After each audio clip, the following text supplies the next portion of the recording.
Доброе утро! Сегодня мы с вами поговорим о причинах кашля у кошек.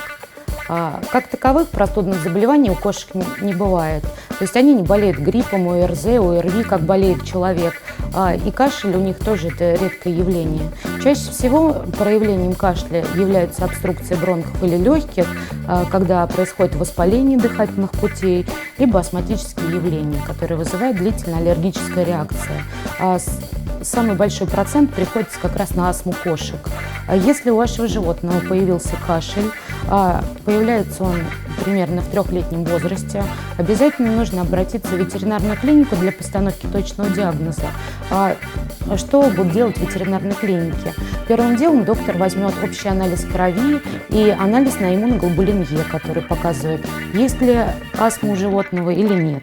Также обязательно сделает рентген легких, чтобы посмотреть, какие там есть отклонения. Возьмет анализ на инфекционные заболевания. Вследствие сравнения доктор поставит точный диагноз. И если все же случилось такое, что у вашего животного подтвердилась астма, это заболевание достаточно серьезное, но с этим заболеванием животные живут.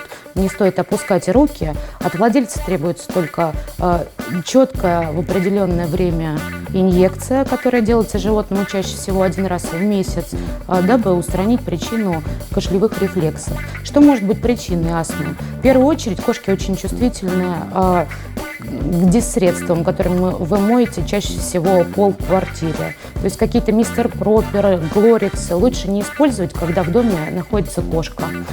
Также всевозможные аэрозоли, освежители воздуха. Также кошки реагируют на туалетную воду или духи, которым пользуется ее хозяин. Поэтому старайтесь при выходе на улицу, когда вы орошаете себя каким-то ароматом, уже не общаться со своим животным напоследок, дабы не вызывать вот такие аллергические реакции.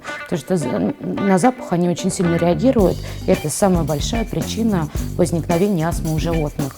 Любите свое животное, обращайте на него часто внимание. Если оно покашляло или плохо себя чувствует, незамедлительно обратитесь в ветеринарную клинику, где доктор окажет специализированное лечение, осмотрит животное, и животное вас будет радовать день ото дня и не будет болеть.